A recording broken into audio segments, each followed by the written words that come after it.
여러분 안녕하세요. 반갑습니다. KNL 기능의학 TV 김강원입니다. KNL은 내 건강, 가족 건강을 지키기 위해 노력하는 여러분을 응원합니다. 주변에 많이 알려주시고 구독, 좋아요 부탁드립니다. 자, 이번 시간에 우리 인슐린 저항을 없애기 위해서는 무엇보다 당분 섭취를 제한해야 한다. 이런 내용과 이어지는 그런 내용들을 이제 정리할 건데요. 자, 그렇다고 설탕 대신 스테비아, 에리스톨 같이 에너지원이 되지 않는 감미료로 대체하려는 것도 좋지 않거든요. 아예 단맛과 멀어져 입맛을 바꾸는 게 좋죠.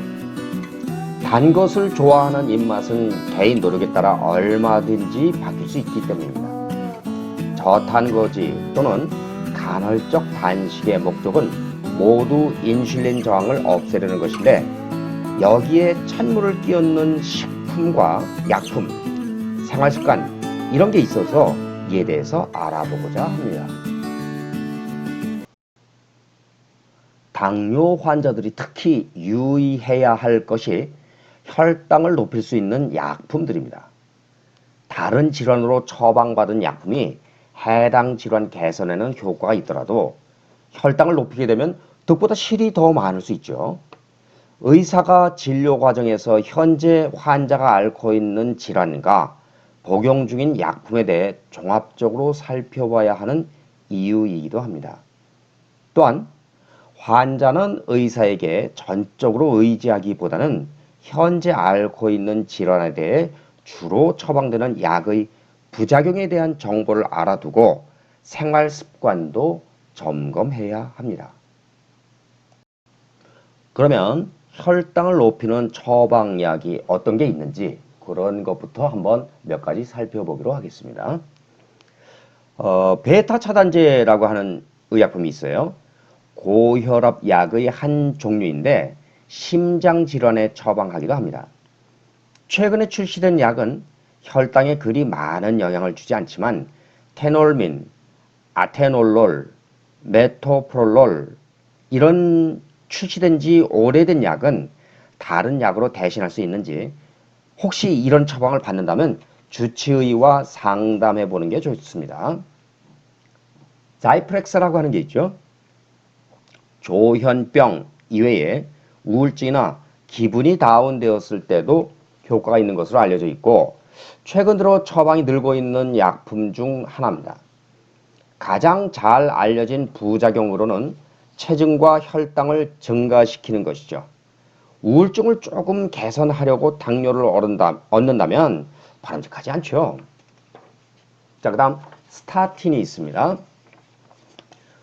이건 뭐 아주 유명하죠. 콜레스테롤 저하제입니다. 고지혈증 환자 치료에 쓰입니다. 그런데 스타틴 계열 약품은 모두 혈당을 높입니다. 득보다 실이 많죠. 특히 복용 목적이 뇌졸중이나 심장마비 예방이라면 별 도움이 되지 않습니다. 페노바비탈 이런 그 약품은 간질약인데 복용하면 졸음을 유발합니다. 만약 간질로 인해 루미날을 처방받았다면 페노바비탈, 루미날 뭐 같은 의미인데요. 다른 약으로 대신할 수 있는지 주치의와 상담해 보는 게 좋습니다. 자, 그 다음에 HCT 이렇게도 부르는데요. 히드로클로로티아지드 뭐 그런 이름으로 불리죠. 고혈압이나 부종을 앓고 있는 환자들에게 처방하는 이뇨제인데, 고혈압 때문에 이뇨제를 자주 복용하는 환자는 혈당을 자주 체크해 볼 필요가 있습니다. 역시 혈당 문제와 관련해 주치의와 상담해 보는 게 좋죠.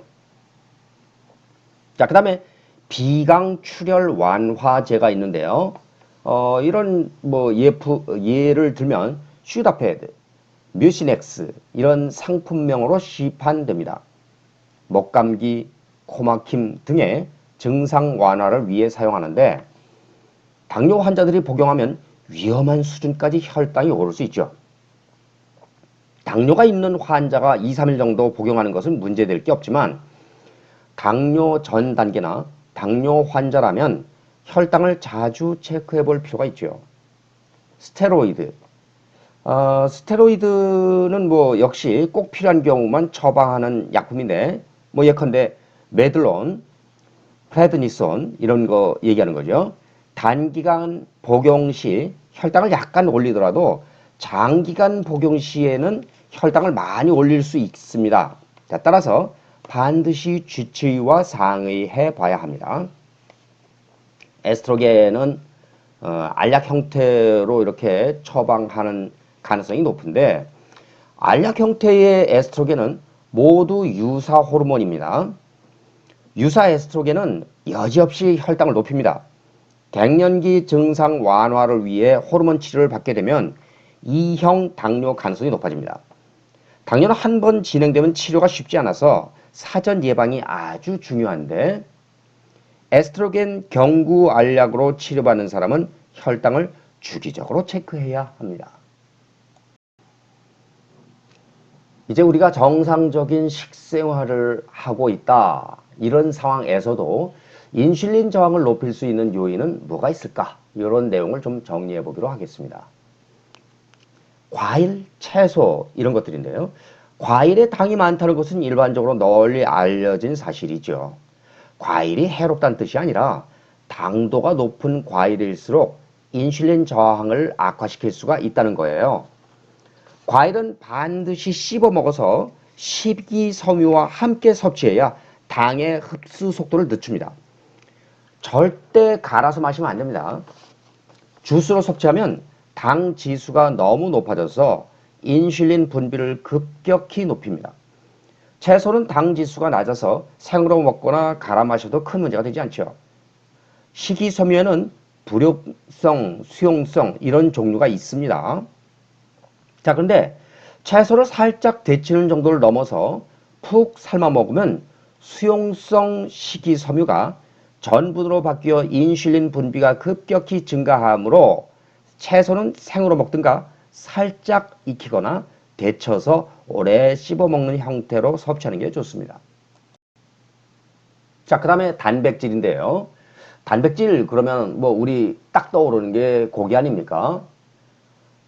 저탄고지 식단을 하는 사람들이 자주 실수하는데, 과량의 단백질 섭취는 인슐린 분비를 급격히 증가시킵니다.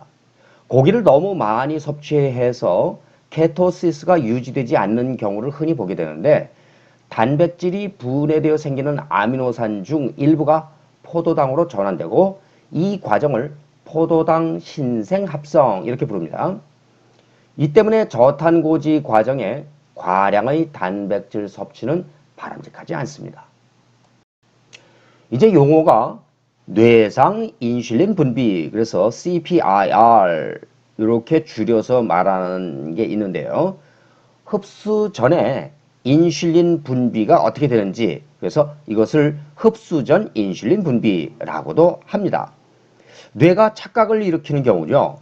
전에도 언급한 바가 있는데, 단맛만 느끼게 하고 섭취는 제한했는데도 뇌가 이에 속아 인슐린을 분비하도록 지시한 것을 말합니다.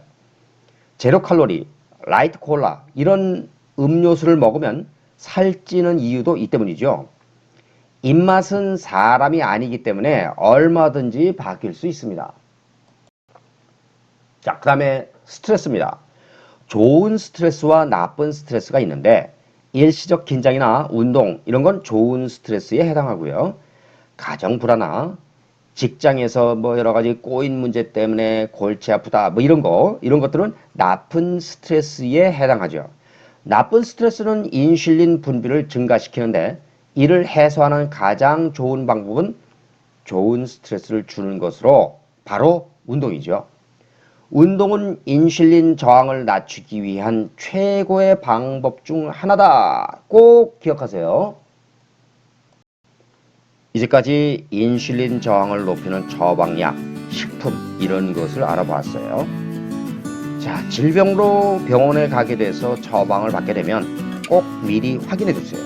그리고 식생활과 스트레스 관리도 꼭 염두에 두시고요. 이번 시간은 여기까지 진행하고, 다음 시간에는 콩팥 기능과 건강 이런 내용에 대해서 알아보기로 합니다. 수고하셨습니다. 다음 시간에 또 봐요. 안녕.